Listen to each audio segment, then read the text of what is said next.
YouTube, how's it going? Patchy Spartan here. I'm here on Escape from Ark. This is Warzone.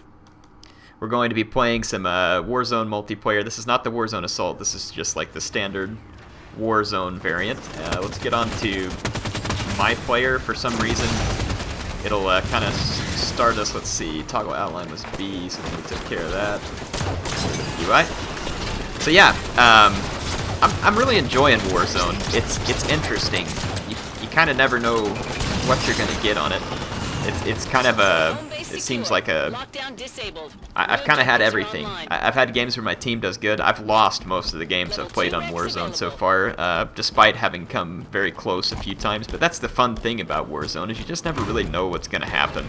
If you get a team though who's coordinating their efforts well, it's pretty easy to win in Warzone if the other team is not, just because of the way the game mechanics work. So let me explain how Warzone works. Warzone is a large 12 versus 12 game mode. It kind of has taken the place, at least for now, of big team battle. I'm sure we'll see the comeback of classic Halo big team battle soon enough. And what you do in a Warzone match, there tends to be 3 bases on the field. Your home base, well, I say that, there's usually your home base and a few other bases on the field. Your home base can't be captured, but there's a few capturable bases on the field. And each team is trying to capture those bases. You get points for holding bases. You get points for killing enemies. And then there's like legendary AI enemies and stuff that will come in, and you can see that the AI is the one that actually holds these bases to start with. You have to take it away from the AI. I got a little bit overconfident there and got killed by a Promethean soldier. So yeah, the AI in the Warzone is not perfect, but it's competent, and some of them are just downright powerful, and it makes it kind of interesting. So when it comes to points, it's the first team to 1,000 wins, and you can be like, holy crap, here, this game's gonna take forever. Look at the score down there. Well, as the game goes on, points start to become more plentiful and bigger opportunities come. So yeah, you try and capture bases. You can see, check out my nice shooting there. Took me long enough. Managed to get that soldier too. I was pretty happy about that. One soldier left over here that we have to take out. So now we can start capturing this base. You'll actually see the capture. It says eliminate enemies, 2 remaining. You can see that going on right there. Anyway, yeah, we're trying to start capturing the base. You can see down there in the bottom right-hand corner, there's a shield next to both teams. That means they've captured 1 base each. Each shield represents a base held. You get points over time for holding the base. Like I said, you get points for killing enemy Spartans. And then there's these AI bosses that come in. So really, again, first team to 1,000 is really the takeaway. Capture bases and kill enemies in order to get points. And so you can see over here I've spotted this Ranger Commander, for instance. This is a good opportunity to pick up. You can see next to his name it says 25 VP. VP is victory points. So if I go kill this guy, I'm going to earn 25 points for my team. But you got to be careful. See, he's got his elite buddies here, and you can get taken out pretty quick by the AI if you're not careful. Especially the really elite bosses. The crazy legendary bosses will jack you up fast, even if you're in a vehicle sometimes. So here we're going to start putting some pain down on that elite commander. End up getting taken out there, which was frustrating. I'm going to get rid of that last bit of UI there too. So we took down the Ranger Commander. So again, you can see that gave our team some points, which is good, because the score is pretty close. Our Spartans are being killed quite a bit by the enemy team, so it would seem. And they have not captured the garage, but we've not been able to capture it either, so it's kind of still in contention. I want to get in here, but I'm pretty outnumbered if you just go in alone. So it's a big battle. There's a lot of enemy Spartans, and being too lone wolf will just lead to you getting killed and running back to the battlefield a lot. So not necessarily a good thing. So being smart, there's actually a lot of strategy in Warzone from what I see at least. Being smart about how you engage, when you engage, making sure you're working with your teammates, being aware of when there's points to be had, and making sure that what you're doing makes sense. So look at all those grenades coming through the window over there. It's crazy. Anyway, yeah, and then there's rec points. So you can actually see down at the bottom of the screen, there's 4 little hexagons there that are full of, hexagons. Had to think about that for a minute. 6 sides. Yeah, so there's 4 little hexagons down there. That represents my rec energy. basically charges up as you do a lot of kill. So that's your rec points. So anyway, am I on the blue team? I totally forget. Is this me? Yeah, it's me. Just making sure it hadn't switched off. So yeah, the rec points come over time or as you kill people, and you can go to one of these rec stations, or as you respawn, you have access to change your rec. So like right there, I got a battle rifle and a needler. I had never tried the needler, at least I think this is me. Did I get a needler in this match? Where's the, it's not showing me the player. Change player. Toggle UI. Crap, now I can't tell who's who. Change camera. Crap, I don't know which player's which. What the heck happened here? Right in the middle of the replay too. Crap, I'm not super familiar with these controls. Okay, there it is. Crap, dang it, forgive me. So this is a little bit new to me, this theater is, but there we go. Okay, so back on me. Pretty unprofessional, but we didn't miss too much, so I'm actually going to leave that on the screen so I can make sure it's on me from time to time, so just put up with that same patchy Spartan down there. Anyway, yeah, so like right now you can hear she says Baron Saroam's Banshee comes in. So I want to help my teammates take him down. I don't have a good weapon for taking him down, and I wasted my rec points on that needler a minute ago, which was pretty stupid. Not even sure why I did that, to be honest. I just wanted to try the needler. I had never used it, and I didn't end up doing anything with it, by the way, obviously. But my teammates are putting a lot of hurt on Baron Saroam here. His shields are down. You can see we're doing damage, and I'm just kind of trying to put pot shots on him. A little bits add up, and that's kind of what you want. He's worth 150 victory points, so if we kill this dude, we're going to pull down 150 points for our team and put ourselves comfortably in the lead. So, I mean, it's definitely what we want to be doing. So, again, you can see that we got a guy in a ghost. He's focusing fire on him. Everybody else is just taking pot shots at him. You got to be careful, though, of course, because if we get too close to Baron Saroam, it's quite bad. And then, like, right there when he turns towards you, he'll jack you up with a fuel rod cannon. So that's why I was kind of ducking back for cover. So right there, look, we jump way ahead in the score. Great. So now I can kind of focus again on where to go next. So almost got the pistol kill from long range there, but not quite. We need to focus on capturing the garage now, and I'm running out of ammo here too, which is kind of a problem. So yeah.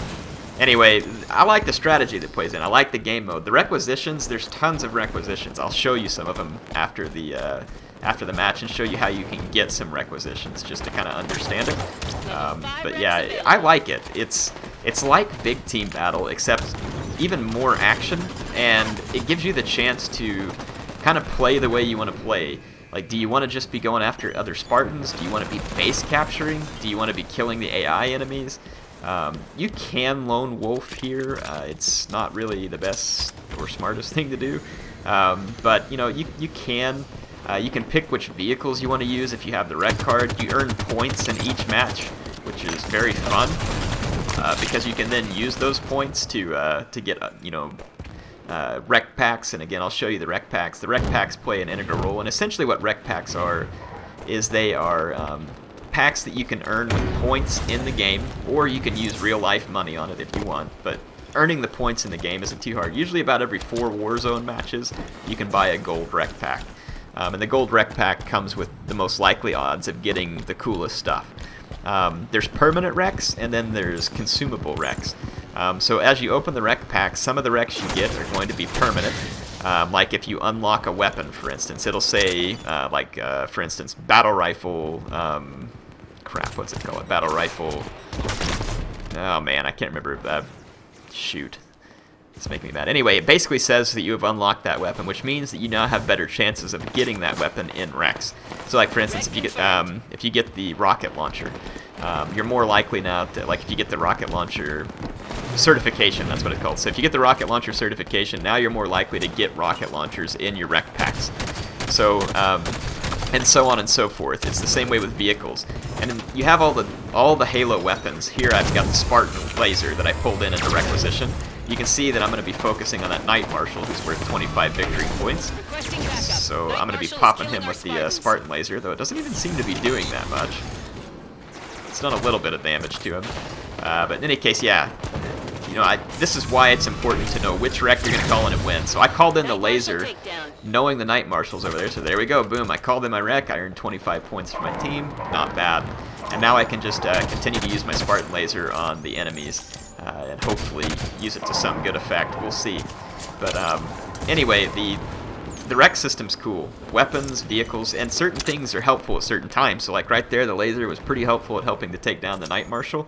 Other times, you might use a vehicle. So maybe you just get a ghost so you can go wreck an early enemy quick. And then the wrecks have different levels too. So like right now, you'll see that down at the bottom, there's a total of, I think it's 5 hexagons that can fill in with green down there. So that means we're at rec level 5, and certain requisitions take a certain rec level. There it just went to 6. So as the game progresses, the rec level increases, and the types of weapons and the more powerful weapons become unlocked as you go later. So the further into the game you go, the more weapons become available and the more deadly they can be. And then there's different variants of each weapon. So there's tons of different variants of the battle rifle. There's tons of different variants of the assault rifle. There's lots of different variants of the ghost, the warthog, the scorpion, the banshees. All of them have different variants. There's like the standard variant that's easier to get a hold of, and then it has like these legendary variants or very rare variants that you can get a hold of that have more armor or better firepower. And this is the same thing with the guns. You can get an assault rifle that has a long-range scope and shoots better at long range, or that has an energy sword-type bayonet on the end of it that's like a one-hit melee kill. There's a ton of cool weapons, like special rocket launchers, special Spartan lasers, special sniper rifles. Everything has these awesome variants. And the variants look very cool in and of themselves, and they make you feel like you're just getting something awesome when you get it, which is why Warzone is so much fun. Like, it's just a cluster of awesomeness. It's like all the things you love about Halo, the campaign, the multiplayer, and the customizations, all that kind of stuff. And you get that all here in Warzone. Now, the nice thing is that there's still standard traditional Halo multiplayer in the arena mode, and in there, the only requisitions that you can use are like XP boost or armor. Stuff that's visual, doesn't play a role in the battle. So in the arena multiplayer, you get the classic fair start type Halo matches that we're all looking for. So as you go into those, it ends up being just the classic Halo that you can play competitively. It can be used in esports or whatever else, whereas this one kind of gives you that opportunity to have all of those customizations and stuff. And it definitely feels like Halo, but at the same time just doesn't wreck. So right there I use like a random vehicle requisition card, and it gives me a Mantis. So this is pretty sweet.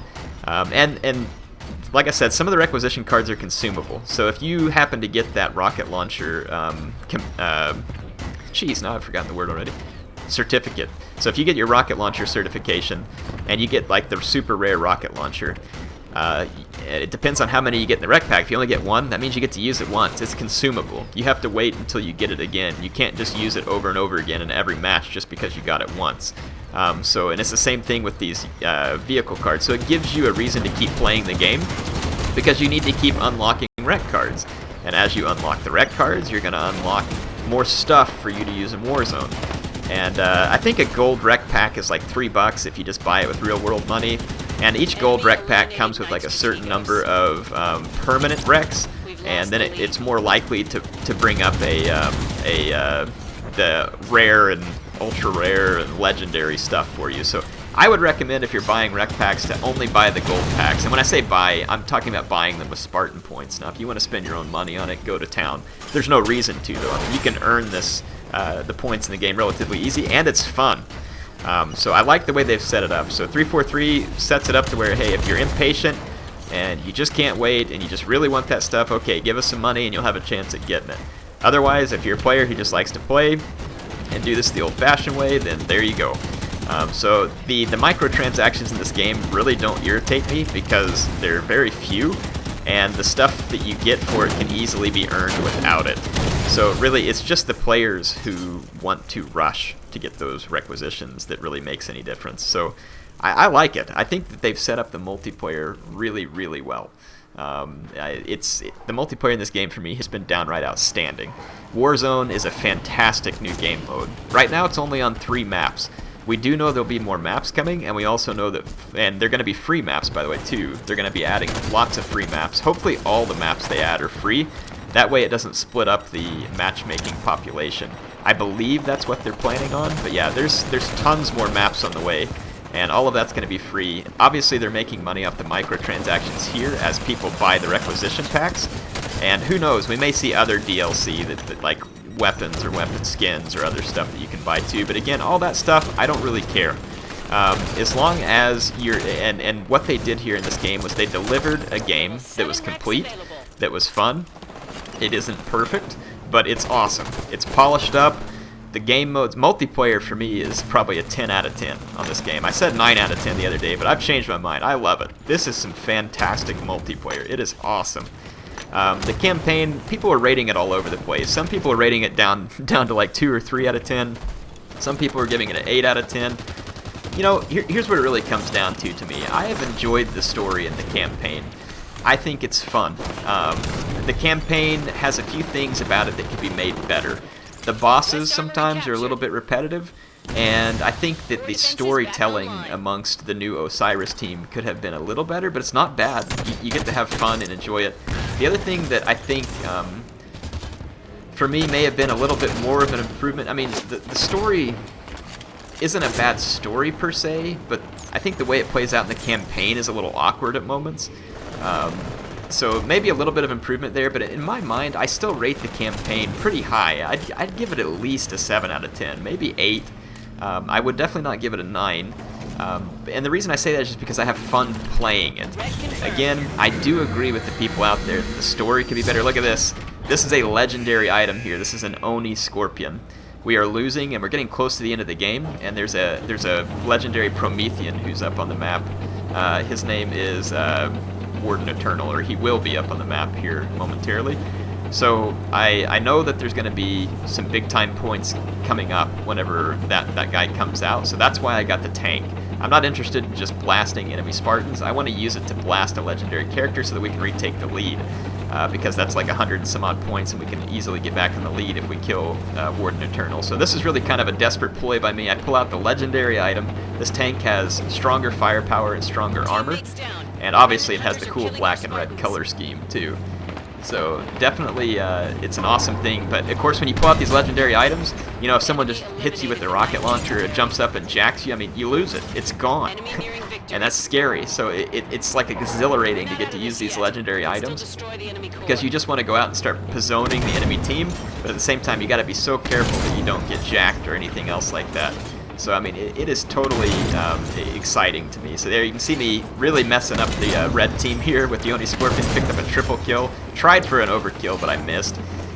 So yeah, I mean, it's awesome using the vehicles. And again, not everybody has these. You have to earn them in the rec packs, you know, and even just getting a standard Scorpion tank requires you to unlock that requisition.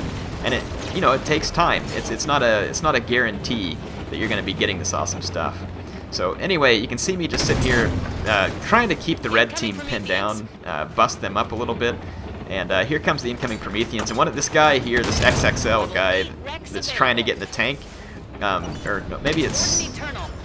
Okay, so Warden Eternal's here. And one of my teammates runs up and basically just starts screaming at me to go after Warden Eternal. So I plan to go after Warden Eternal. Here he is. This guy was screaming at me. But at the same time, we've already got a Wraith headed that way. And we're going to end up getting like all, you know, bogged down over here with a bunch of us, and you can potentially get boarded if you don't have room to maneuver. So honestly, to come over here and help kill Warden Eternal was definitely a good idea, but at the same time, I should be more careful. There was a red guy standing over there that I just completely ignored for some stupid reason, and it looks like my teammate's gunning after him, and he gets him. But here comes another red guy that gets behind some cover. He's going to come up and board me and destroy my tank, and there's nothing I can do about it now. And fortunately, though, our team does actually end up taking out Warden Eternal here, which you'll see in a minute. So yeah, stuff like this, you can be way behind, and you can help your team. Like right there, even though I lost my tank, I ended up doing a significant amount of damage to Warden Eternal, and then boom, look at that, we're right back in the game if we can go capture more bases. But here the West Armory is actually getting taken over by enemies. I bring in the SAW requisition because, you know, it could be good in close quarters. The SAW is like a light machine gun, and it's a pretty decent weapon. But you know, now I know that we need to push. We need to get Spartan kills. So I'm trying to do my job, get up here, help get some enemy Spartan kills. We need to take the garage, really, if we want to have any chance to win. But our team is getting wrecked pretty bad by the enemy. You can see that the score is just climbing more and more in their favor, really, as time goes on. So in order for us to win, we're going to have to start pooping on the enemy team pretty bad. And at this point, it's probably not going to happen. I can't even shoot worth of crap right there, if you saw that one. But yeah, anyway, I decided to kind of back down. I don't want to just run upstairs and get myself killed. And now I've got a guy with a saw after me over there. That's what he was using. I think he's going to come around the corner over here. I get a chance to get him. So I do end up getting him with my saw. But now I'm going to get killed by this other guy who's got a... Well, actually, I thought I was. Somehow I managed to live through that insanity. Like I said, the saw is pretty good up close. I need to work on my aim. I'm getting better as time goes on. I'm trying to get used to the new controls. But I mean, the automatic weapons on this game are stronger than they were in past games. They're good when you're up close, and then all of them have the smart scope, or smart link, I think is what they call it. And it makes all weapons a little more useful up to mid-range. Look at this guy, he's got a DMR there. That's pretty sweet. Where'd my guy go? Why did it switch off me? Maybe I'm in a wreck or something right now, and it was just showing someone else. That must be what it is. Sorry. I'll find myself here in a minute. There we go. Okay, yeah, now I've got the Recon AR with the energy bayonet. The match is almost over, though. So we'll see if I'm able to even do anything with it. There's a couple of enemy Marines right there. No need in getting killed by the AI. I'm hoping someone will rush me so I can use this sweet energy bayonet. But I'm not having any luck getting someone right up next to me just yet. So, yeah, you can see the... Yeah, and then some guy ends up killing me from a distance, and I was like, crap! Because, I mean, that Recon AR is like a level 8 requisition, so you don't get to use it until, like, late game. So it's exciting to finally get it out. But we ended up losing there. We got beat 1,000 to 914. And then, of course, you have this nice little outro sequence. I have the music turned down some so you can't hear it. But anyway, we can leave the game there. So, yep. And let's go out and show you the rec system real quick just so you get an idea of how it works rather than me just talking about it. Alright, so in the, you can go to the Spartan Hub here, and then under Requisitions, if you have any packs to open, they'll be here. I don't have any to open at the moment. I could buy one, though, and just show you how they're opened. I have enough money to buy, like, a silver pack here, and the silver ones aren't particularly great. I like to spend all my points in the gold packs, to be honest. What the heck, I'll take a hit here for the team, and, you know, I'll just buy one and show you what it's like. No, I don't sit here and do microtransactions all day long. Actually, I'm not going to buy one because I don't like microtransactions. So we're going to open a pack. I was thinking about showing you the gold pack, but I'm not. So, request denied. All right, so we're going to buy this silver pack here with our points, our rec points. And you can see here what I get in this one. So I get Foe Hammer Echo, which is an uncommon armor unlock. And again, there's common, uncommon, it's like rare, ultra rare, and legendary. So this is the rec pack that I unlocked. I got 2 permanent items here. We got the advanced sensors, which is kind of a cool upgrade. It'll make your sensors, you know, work better from range. And then you get the Foe Hammer Echo helmet. I've got a Needler, which I always get 1,000,000 of, and you can sell stuff if you don't want it. Like, I have a ton of these bolt shots, so, like, for instance, you can sell stuff back for, like, so there I get 50 rec points back, and, you know, like, if I don't want the bolt shots, I can just sell them. I have quite a few saws, but I like using the saw. Got me a Ghost, as you can see. So that's what a rec pack is. That's how it works. You know, I can show you another one real quick, too, so if we go back. So let's say I'll buy one of these bronze packs because I have enough money for a couple of them. Now the bronze packs are crappy. Now I'm opening this for you just to show you what you can get in here. But spending all your points on the gold pack is really the way to go. Just save up 10,000 rec points, and the reason is because you can see down there on the screen it says that you can have all the way from uncommon to legendary recs, and those are going to be better than just standard ones, and 2 of the recs are going to be permanent unlocks if available. Meaning if you haven't already permanently unlocked that stuff. So anyway, I mean, because you can get to a point where you've unlocked everything. So the gold packs are the way to get stuff unlocked. So save your money, or save your rec points, or if you're gonna spend money, get the gold pack. It wouldn't make any sense to buy this other stuff. So I'll get another bronze pack though, just to kind of show you. You know, you can use your rec points to buy this stuff, and then, you know, of course you get little stuff in here. Just gonna be junk. I mean, I don't need any of this junk. Sell the bolt shot. I don't ever even use the stupid bolt shot. I'll keep the mongoose. Having a few of those can be handy if you need to get somewhere quick on the battlefield. But anyway, that's how the requisition system works. You get tons of stuff. So here's the customization. Like you can go through. So like I just unlocked that helmet. You can see how many helmets there are here to unlock. There's an absolute ton. Here's the Fohammer Echo. It's the one that you can filter it too. So here's all the ones that I've unlocked, which that's only the second helmet I've unlocked. So let's put it on. There you go. Get to see a different helmet. And then like here's all the different armor skins that I've unlocked so far. I have one rare, a couple rare. So I mean nothing crazy when in terms of armor at this point. I kind of like the engineer armor, I guess, because I'm an engineer. Visor colors, there's tons of these. I only have one that's unlocked right now. Emblems, there's tons of these emblems that you can unlock. I mean, just all this stuff comes in rec packs, and all of this cosmetic stuff can be used in any game mode. But again, let's go show you that real quick. So if you look at the multiplayer game modes, you got Arena and Warzone. Warzone is where you can use all the weapons and vehicles and boost and everything else. Arena, you can only use armor, which is, it's not like, it doesn't give you a boost, it's just visual. Emblems, you know, all that kind of stuff. And you can use like XP boosts and stuff. So it does not make your character stronger in the match. It just means you get more experience or rec points at the end of the match. So Arena is fair starts, classic Halo multiplayer. Warzone is the new customizable kind of experience that you get. So hopefully it gives you a little bit of insight. I am enjoying Halo 5 thoroughly at this point, and I imagine I will continue to enjoy it thoroughly. If you are on the fence about getting this game, the multiplayer, in my opinion, makes it absolutely worth it. If you have an Xbox, this is definitely a game to take home. The multiplayer is fantastic. Halo is back in terms of multiplayer, as far as I'm concerned, and it's just going to get better as Forge comes out in December, which is where you can make your own customizable maps.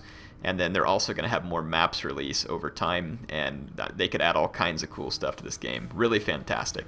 The single-player campaign, to me, is still a fun playthrough. If you like Halo and you like the story, you're going to want to see it. I mean, I wouldn't buy the game just for the campaign, but I mean, like I said, the multiplayer is going to keep you coming back to this and give you lots of enjoyment. Hope you enjoyed this. Patchy Spartan, signing off for now, and I will see you all back in Halo